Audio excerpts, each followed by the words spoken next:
Hi friends, welcome to my kitchen. So, I'm going to show you how to make tzatziki. That's why I thought it was appropriate that I break out my Greece polo that my friends got for me for my birthday some years ago. You know who you are. And I thought it was the perfect opportunity to wear it, so here we are. I love this shirt. Okay. Tzatziki is amazing. You can put tzatziki on anything. If you don't like garlic, you might not like it. If you're a vampire hunter, this would be what you would eat before you would go out looking for vampires. So we need cucumber. We need lemon or vinegar. We need 3 cloves of garlic. You can do less, you could do more. I find 3 is great. We need olive oil. We need really good Greek yogurt.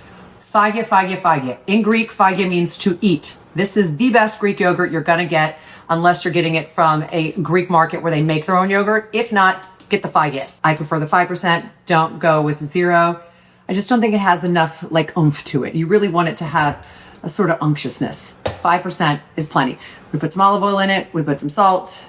The dill. Dill can be controversial when it comes to tzatziki.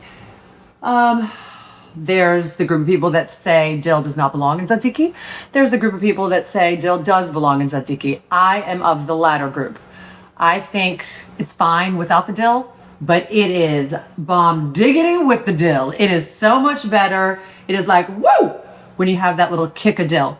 I prefer the dill. Again, you can use vinegar. I'm using lemon today.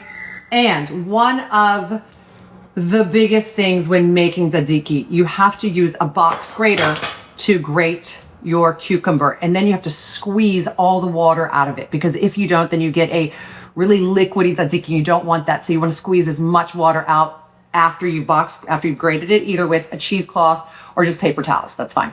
Cut the cucumber. I peeled it. I'm going to start with half a cucumber. You can add more.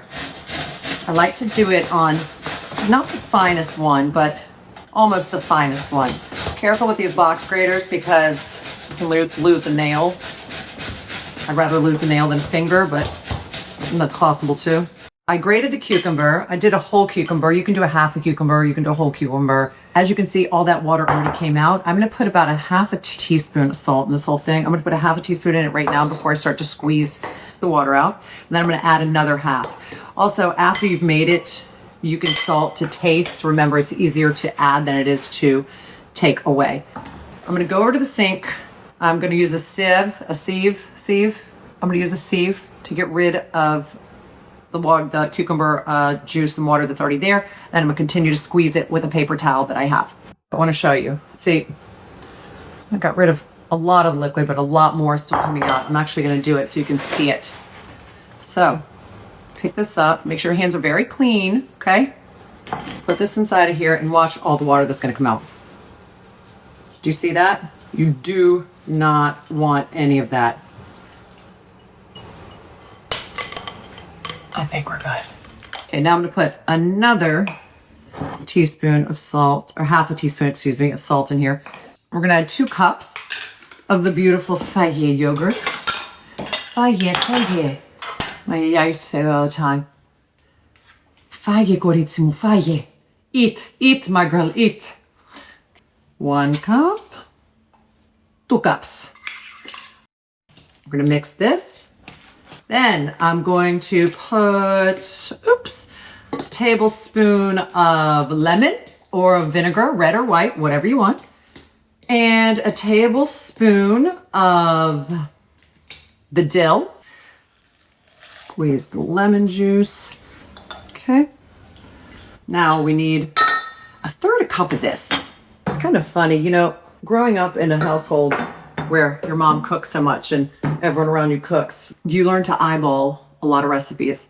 But then when you're writing a cookbook, you can't really say, oh, just eyeball it. My mom used to say that all the time, oh, eyeball it. And I'd say, Mom, this is when we did the first cookbook. It's all Greek to me. I said, Mom, we cannot write in a cookbook, eyeball it. I mean, you know, just use your best judgment. It's not how it works. Okay, so we put this olive oil in here. And again, like I said, it's going to loosen it up. So you want to be absolutely sure that you've squeezed as much of the liquid out of that cucumber as you possibly can. Otherwise you're going to have a runny mess. Popped off 3 cloves of garlic. You go like that, put it on its side, take the knife,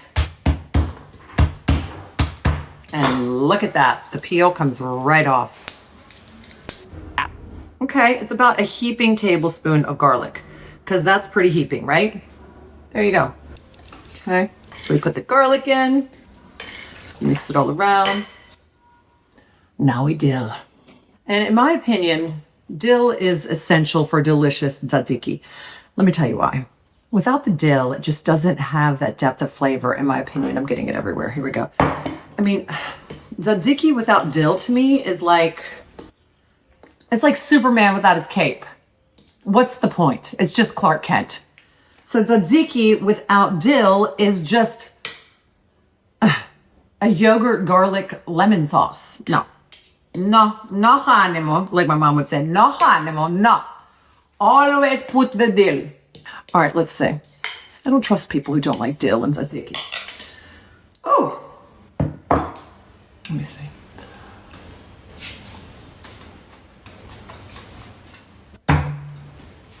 That's good. I didn't even put pepper in it. You can put pepper in it if you want. Wow. Definitely taste that garlic.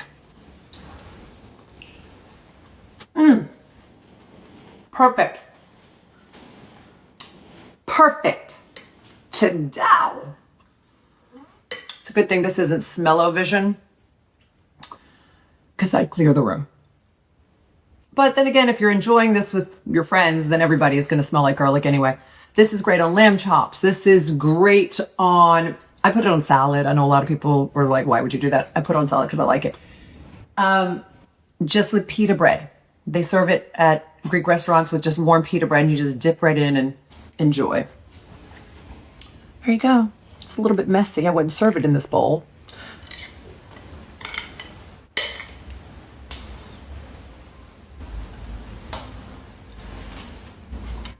Καλή όρεξη.